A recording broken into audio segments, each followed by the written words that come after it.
Naturally, we knew this was going to happen sooner or later, after Age of Calamity's success, of course, and it's just a shame that, Dynasty Warriors 9 Empires didn't really pan out too well on the Switch. Anyway, this is Sho, and thank you so much for checking out the video as always. Today, we're going to get into what I feel, at least, is one of, if not the best modern Warriors Museo games ever. That's why we're going to get back into Photolon with Fire Emblem Warriors 3 Hopes.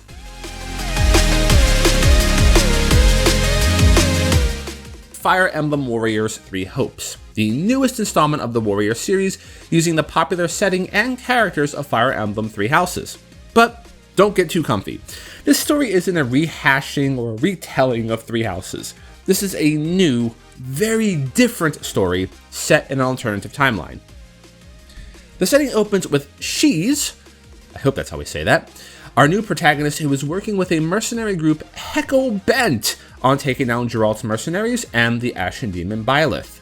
At the start, She's is thrust into a battle against Geralt's forces, and things actually seem to be going our way. But that doesn't last long. Byleth shows up and does what a Byleth does best.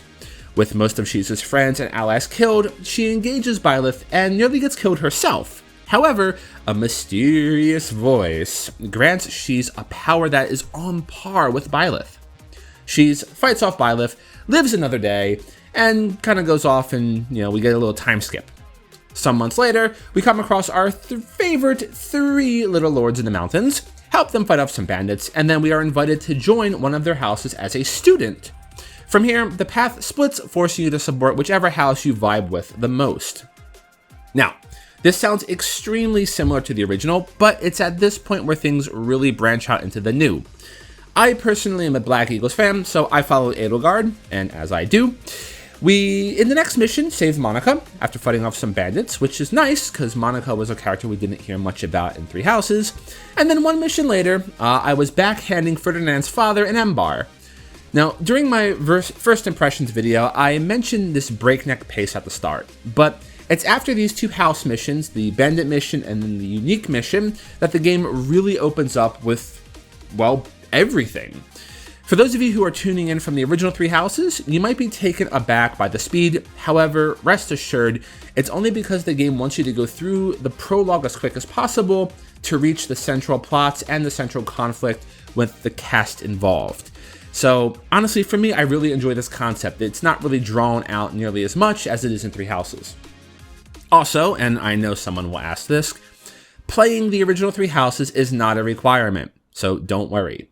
With that said though, knowing the events of 3 Houses does make for a very interesting shift in your perspective of how the story events play out. Just know that every aspect of the original does make its way into the game, but I'll get more on that in the next section. As for the visuals, audio, and performance, I stick by much of what I said during my first impressions with the demo. Visually, the game is done in the same style as the original, so it basically isn't taxing the Switch on its performance at all. I also personally really enjoy the art style, and I like the new modifications and costume designs of this game as well. In all, it works, and it just works extremely well. Audio-wise, I mean, come on, this is 3 Hopes, it's a 3 Houses spin-off, absolute bangers are in here. There are some excellent re-renditions of the game's original tracks, especially during the battles. Really, really, really good audio here. You have all the tracks you need to be top grade BAMF during any mission. Personal shout out to Tempest of Seasons Inferno, so good. As for the voice acting, it's also pretty good. I think a good chunk of the original cast is back, but I do feel like there is a shift in some of the voiceovers with a few of the characters. However, each character still basically hits the nail on the head, so nice job. Performance-wise, again, I've had very little issues. Naturally, there are a few little pop-ins here or there, but it is extremely stable. I would say much more stable than Dynasty Warriors 9 Empires, and definitely a few really good steps up from Age of Calamity. In principle, I'm able to do what I want to do without any lags or drops, so that's good. As for the character models, they're fairly sharp and aesthetically pleasing. I'm confident to say that this is probably one of the best Warriors experiences I've had on any system.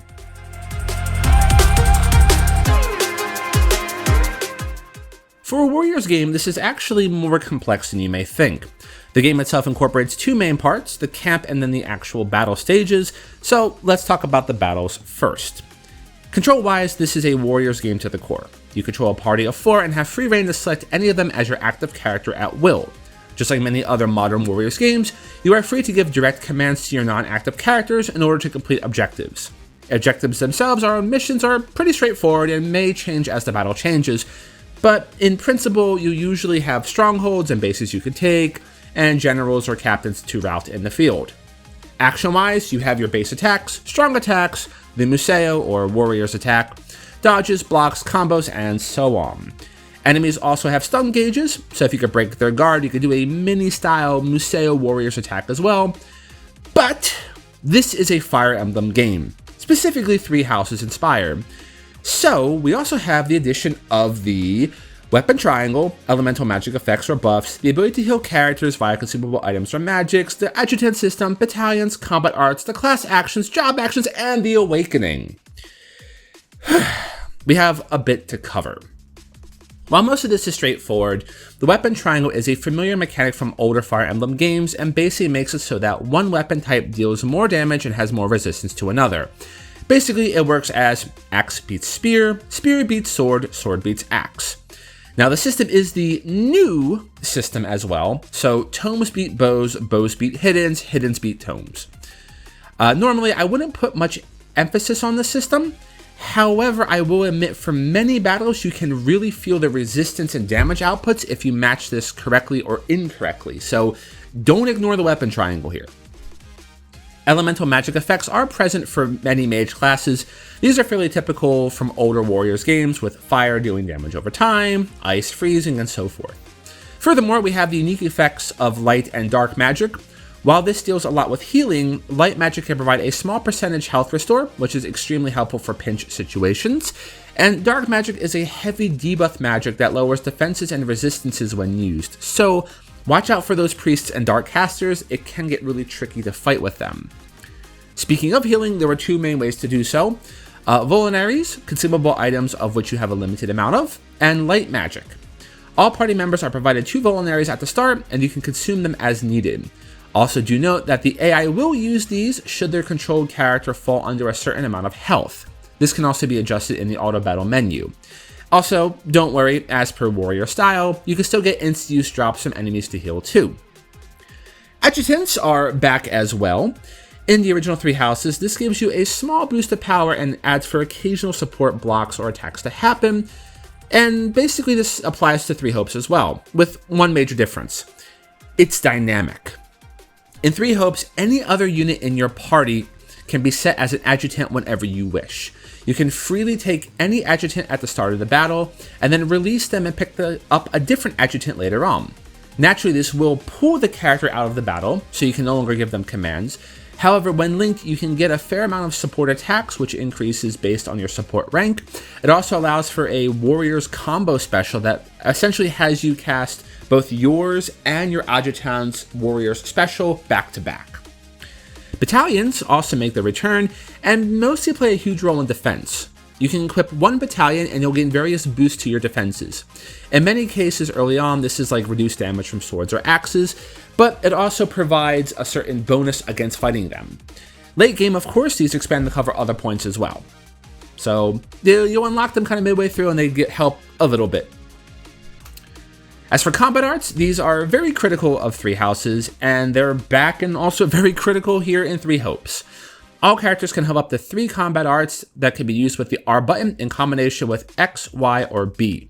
Combat arts are directly linked with your class and loadout, so you can't use magic attacks like Nosferatu or Blizzard without a tome equipped, or likewise you can't use axe-based combat arts with a sword or a bow. As these are very powerful skills, the weapon durability mechanic has returned and is exclusive to combat arts. But don't worry, your weapons won't break like in past Fire Emblems. This time, weapon durability functions as a sort of SP or MP gauge. Each time you use a combat art, it has a durability cost. Once the cost is 0 or extremely low, then you won't be able to use the arts anymore, unless you recover its durability via item enemy drops. Now, these are kind of rare, but you can kind of come across them if you're looking for purple pots. Also note that the more you use these arts, the higher level they will become, and it is possible for units to learn special combat arts that they wouldn't normally learn via the adjutant system.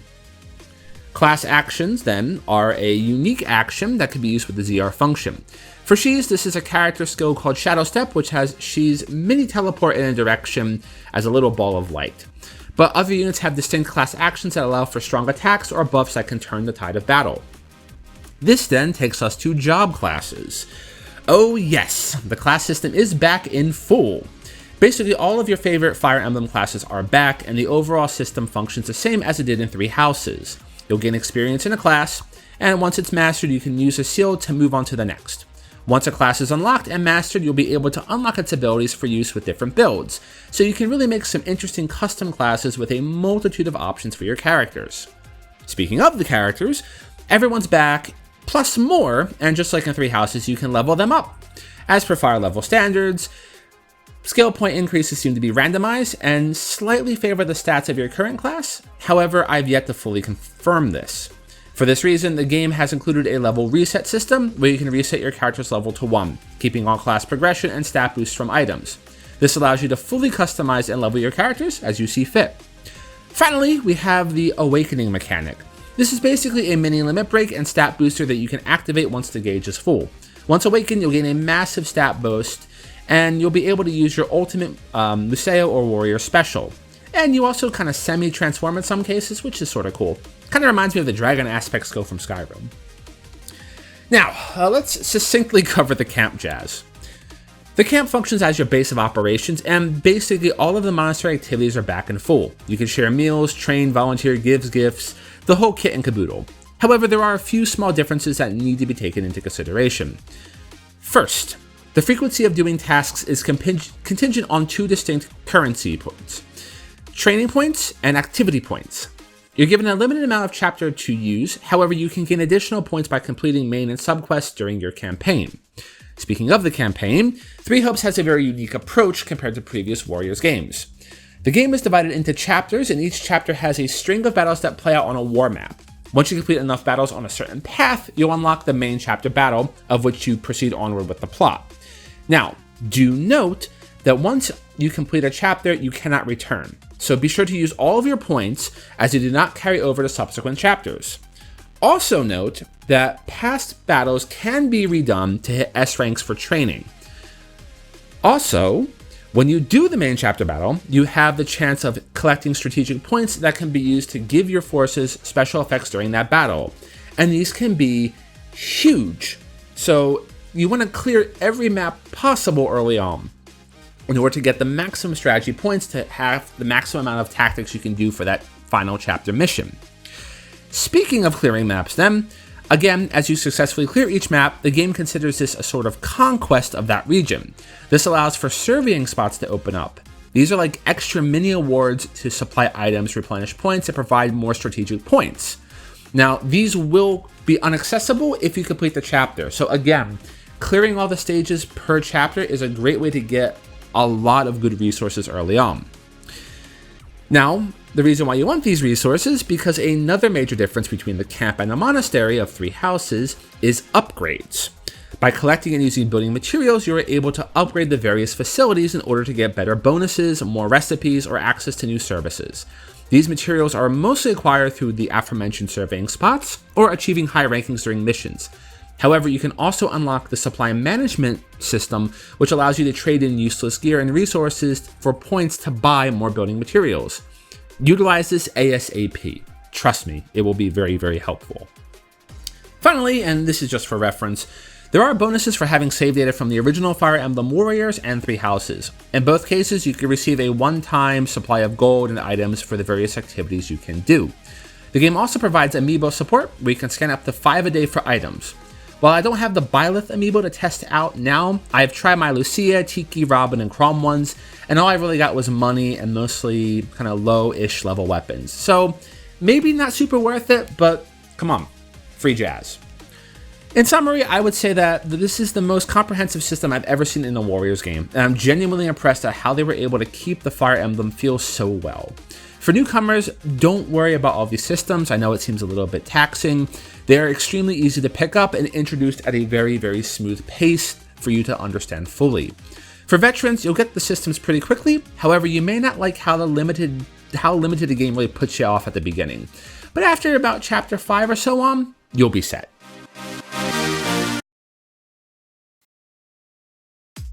Like many Warriors games, you have 3 difficulty levels: easy, normal, and hard. As usual, I went in on normal, and yeah, it's basically as I expected.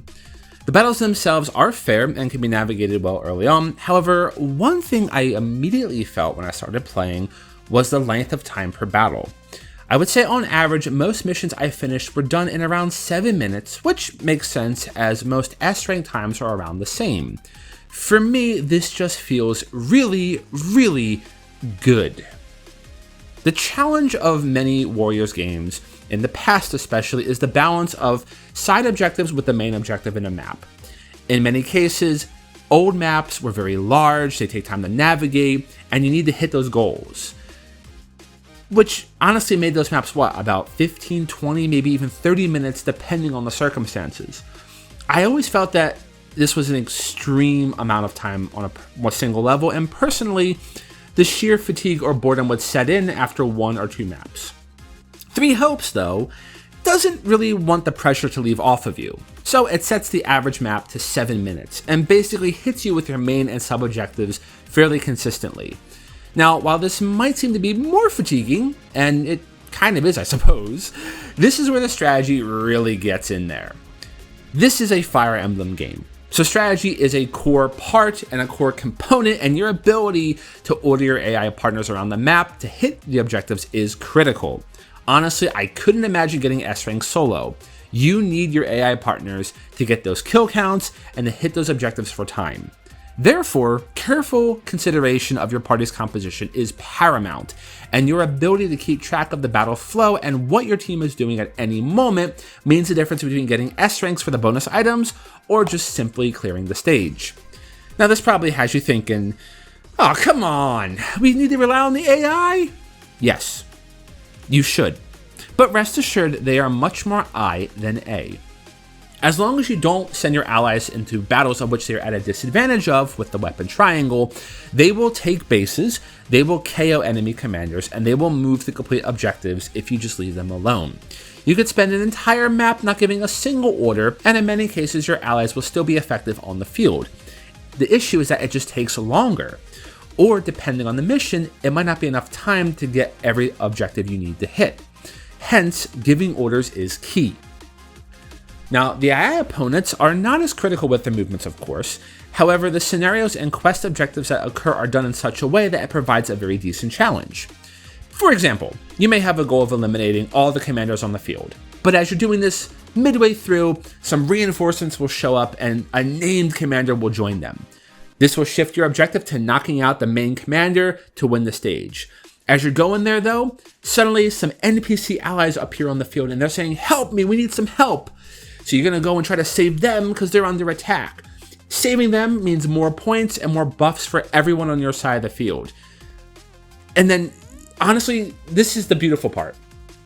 Battles feel like they're real battles. In a real battle, things happen, and you have a very limited amount of time to respond. You need to act before people get killed, and I love it, and Three Hopes makes that with every single battle. And it is beautiful. Now finally, I need to address that point exactly, which is people getting killed. Not that I love people getting killed, but because I said I love the kill system, just please don't actually kill people. Anyway, if you so choose, you can actually enable the classic mode of Fire Emblem. This makes it so that if a unit gets KO'd in battle from chapter 4 onward, they are dead. Permanently dead for the rest of your campaign. So, for you classic fans out there, feel free to go ham, peoples! So, for newcomers, if you're struggling, you can play on easy mode, and that can help you get your goals quicker, but honestly, even on normal, the battles just flow so smoothly. The main consideration I can give you is just pay more attention to the up and down arrows on your map. These indicate the weaknesses and strengths. Veterans, you know what to do, just get ready for a much faster approach.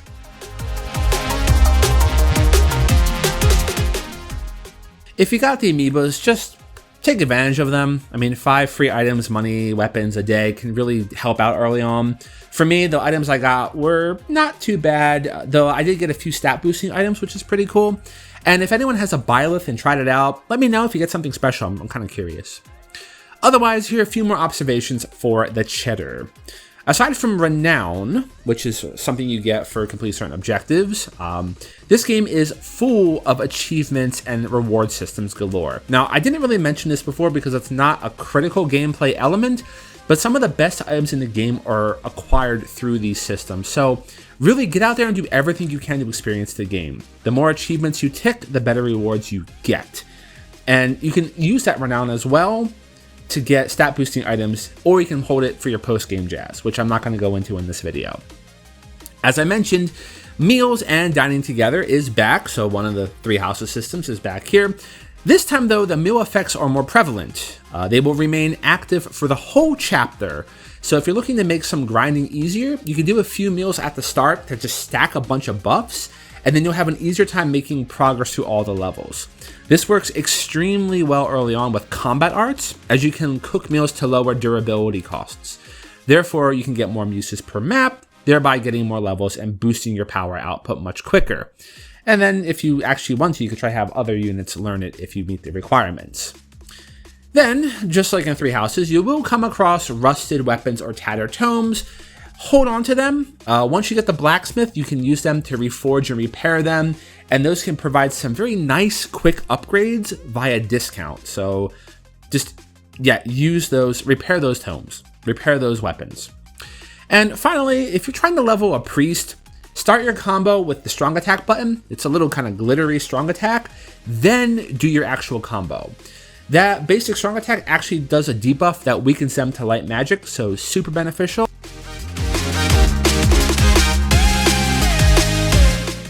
It's great to see KT really putting the polish on this Warrior series these days, and I strongly feel that 3 Hopes is the zenith of their application. The blending of 3 Houses mechanics and style with a smooth gameplay application make for an intriguing approach that I've yet to see before. This is a game that both veterans and newcomers can enjoy deeply, whether or not you're a Fire Emblem fan. Alright, as always, thank you so much for checking out the video and sending your support. Let me know in the comments who is your bestest Fire Emblem character. I still love Lyn, but Lysithea is a close place in my heart. And if you want to support the channel, subscribing is the best way how, so thank you so much for sending your love. This is Sho, and I'll catch you next time. Cheers!